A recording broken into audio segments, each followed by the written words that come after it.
അപ്പൊ വനിതാ ദിനം എന്ന് പറയുന്നത് വെറുതെ സ്വാഭാവികമായിട്ട് വന്ന ഒരു ദിനമല്ല എന്നും, പ്രത്യേകിച്ച് 20-ാം നൂറ്റാണ്ടില് ലോകത്തിലെ വ്യത്യസ്ത ഭാഗങ്ങളിൽ, അതിൽ തന്നെ പ്രത്യേകിച്ചും വടക്കേ അമേരിക്കയിലും യൂറോപ്പിലും ലാറ്റിൻ അമേരിക്കയിലൊക്കെ തൊഴിലുമായി ബന്ധപ്പെട്ട അവകാശങ്ങളുമൊക്കെ ആയിട്ട് ബന്ധപ്പെട്ട സ്ത്രീകൾ നടത്തിയ സമരങ്ങളുടെ ഒരു റിസൾട്ട് ആയിട്ടാണ് ഇത്തരത്തിൽ ഒരു വനിതാ ദിനം എന്ന് പറയുന്ന ഒരു ദിനം ആരംഭിച്ചത്.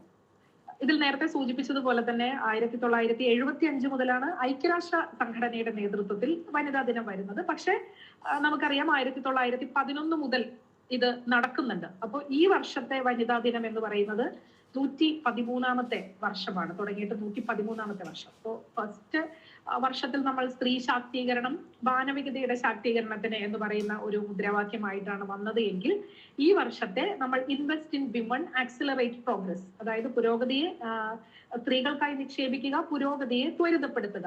അപ്പൊ എല്ലാ വർഷവും ഐക്യരാഷ്ട്ര സംഘടന ഈ ഒരു ദിനം ആചരിക്കുമ്പോൾ ഒരു ആശയം വരാറുണ്ട്. അതോടൊപ്പം തന്നെ ക്യാമ്പയിൻ ആശയമായിട്ട് മറ്റൊരാശയം കൂടി വരാറുണ്ട്.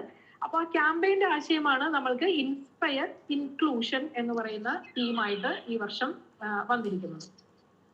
ഇൻസ്പയർ ഇൻക്ലൂഷൻ എന്ന് പറയുന്ന തീം ഇൻക്ലൂഷന്റെ അഥവാ ഉൾപ്പെടുത്തലിന്റെ പ്രാധാന്യത്തെയാണ് അടിവരയിട്ട് പറയുന്നത്.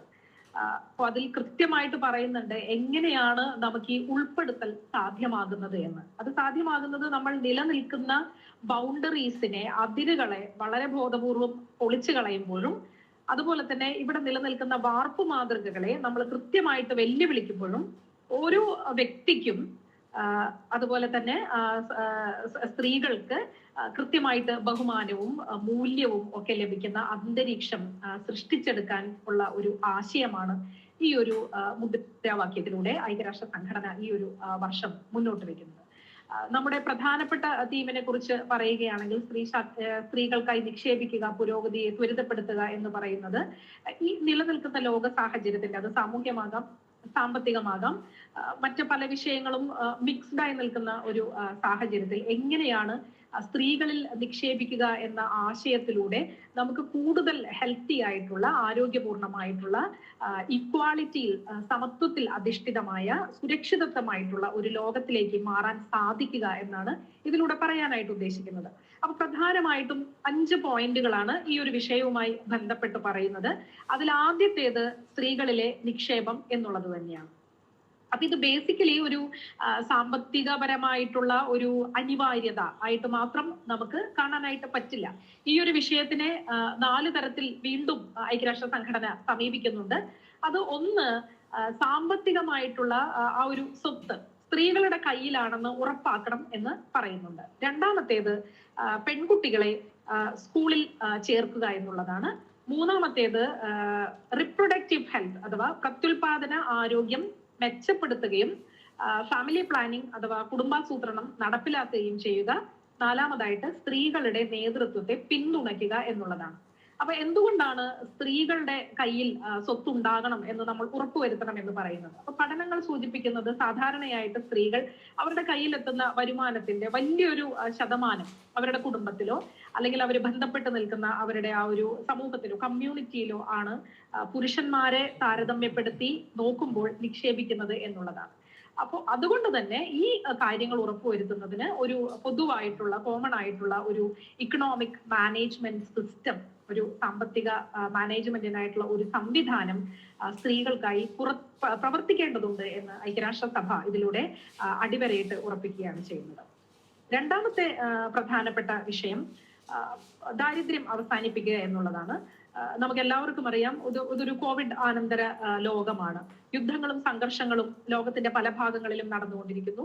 പലസ്തീൻ ഇസ്രായേൽ വിഷയമായാലും, അതുപോലെ തന്നെ റഷ്യ ഉക്രൈൻ യുദ്ധങ്ങൾ നടന്ന സാഹചര്യത്തിലായാലും, ഇവിടെയൊക്കെ ഏറ്റവും കൂടുതൽ യുദ്ധത്തിന്റെ ഏറ്റവും ദുരിതം അനുഭവിക്കുന്ന വ്യക്തികളായിട്ട് എപ്പോഴും പറയുന്നത് സ്ത്രീകൾ, കുട്ടികൾ എന്ന് പറയുന്ന 2 കാറ്റഗറിയാണ്. അപ്പൊ ഈ ഒരു പശ്ചാത്തലം നിലനിൽക്കുന്നുണ്ട്. അതുപോലെ കാലാവസ്ഥ ദുരന്തങ്ങൾ സംഭവിക്കുന്നുണ്ട്, സാമ്പത്തിക പ്രതിസന്ധികൾ സംഭവിക്കുന്നുണ്ട്. ഇത് ലോകമെമ്പാടുമുള്ള നിരവധി ജനങ്ങളെ, കൃത്യമായിട്ട് പറഞ്ഞ 75 ദശലക്ഷം ആളുകളെ അതിദാരിദ്ര്യത്തിലേക്ക് തള്ളിവിട്ടു എന്നാണ് പഠനങ്ങൾ സൂചിപ്പിക്കുന്നത്.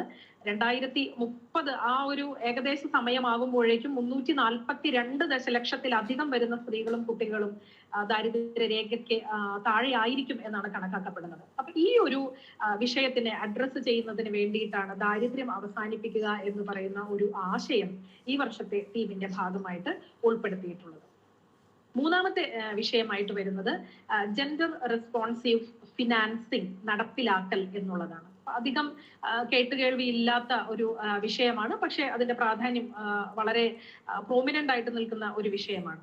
ഇതില് കൃത്യമായിട്ട് പറയുന്നുണ്ട്, ഏകദേശം 75% വരുന്ന ലോകത്തിലെ രാജ്യങ്ങളും 2025 ഓരോ രാഷ്ട്രത്തിന്റെയും പൊതുവായിട്ടുള്ള സാമ്പത്തിക ചെലവ് കുറയ്ക്കേണ്ട ഒരു സാഹചര്യത്തിലേക്ക് വരും എന്നാണ് പറയുന്നത്. സ്വാഭാവികമായിട്ടും അങ്ങനെ ഒരു സാഹചര്യത്തിലേക്ക് ഓരോ ലോകരാഷ്ട്രങ്ങളും പോയി കഴിഞ്ഞാൽ അത് ഏറ്റവും പ്രതികൂലമായിട്ട് ബാധിക്കുക ഇവിടുത്തെ സ്ത്രീകളെ തന്നെയാണ്. അതുകൊണ്ട് തന്നെ നമ്മൾ മനസ്സിലാക്കേണ്ട ഒരു കാര്യം, ഒരുവിധപ്പെട്ട രാജ്യങ്ങളിലെല്ലാം നിലനിൽക്കുന്നത് ഒട്ടും സ്ത്രീ സൗഹൃദപരമല്ലാത്ത അല്ലെങ്കിൽ ഒട്ടും ജെൻഡർ ഫ്രണ്ട്ലി അല്ലാത്ത ഇക്കണോമിക് നയങ്ങളും അതിന്റെ ഭാഗമായിട്ട് വരുന്ന ബഡ്ജറ്റുമാണ് എന്നുള്ളതാണ്.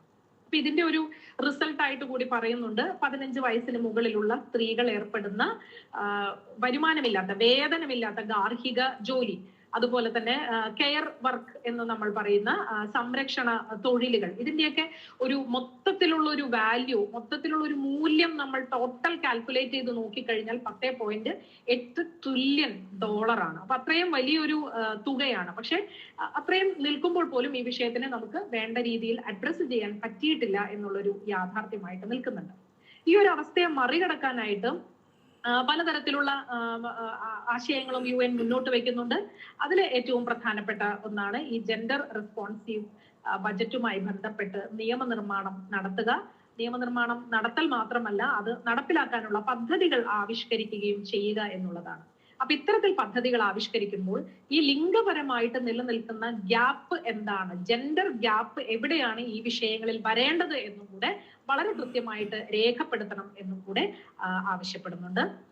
നാലാമത്തെ വിഷയമായിട്ട് വരുന്നത് ഒരു ഹരിത സമ്പദ് വ്യവസ്ഥയിലേക്ക്, ഗ്രീൻ ഇക്കോണമിയിലേക്കുള്ള ഒരു മാറ്റത്തിനെ കുറിച്ചാണ് അടിവരയിട്ട് പറയുന്നത്.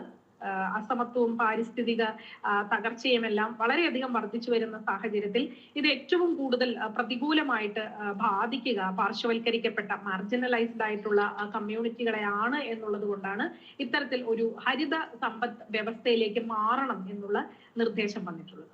അവസാനത്തേതായിട്ട് ഫെമിനിസ്റ്റ് പരിഷ്കർത്താക്കളെ പിന്തുണയ്ക്കണം എന്നുള്ളതാണ്. നമുക്കെല്ലാം അറിയാവുന്നതുപോലെ സ്ത്രീകളുടെ അല്ലെങ്കിൽ മറ്റ് പാർശ്വവൽക്കരിക്കപ്പെട്ട ജെൻഡർ വിഭാഗങ്ങളുടെ എല്ലാം തന്നെ വിഷയങ്ങളുമായി നേരിട്ട് ബന്ധപ്പെട്ട് പ്രവർത്തിക്കുന്ന സംഘടനകളിൽ പെട്ട ആളുകൾക്ക് തീർച്ചയായിട്ടും ഇതിനെക്കുറിച്ച് കൃത്യമായിട്ടുള്ള ധാരണ മറ്റുള്ളവരെ അപേക്ഷിച്ച് കൂടുതലായിട്ടുണ്ടാകും. അപ്പൊ ഇത്തരം സംഘടനകൾക്ക് സർക്കാരിന്റെ, അതാത് ഗവൺമെന്റുകളുടെ ഒഫീഷ്യൽ ആയിട്ടുള്ള പദ്ധതികളിൽ സഹായങ്ങൾ കിട്ടുന്നത് കുറവാണ് എന്ന് തന്നെയാണ് പറയുന്നത്. അപ്പൊ ഇതും ജെൻഡർ ബജറ്റ് നിർബന്ധമാക്കണം എന്നാണ് പറയുന്നത്. അപ്പൊ ഇത്രയൊക്കെയാണ് ഈ വർഷത്തെ ഐക്യരാഷ്ട്ര സംഘടന ഈ ഒരു വനിതാ ദിനവുമായി ബന്ധപ്പെട്ട് മുന്നോട്ട് വെച്ചിട്ടുള്ള സുപ്രധാനമായിട്ടുള്ള വിഷയങ്ങൾ.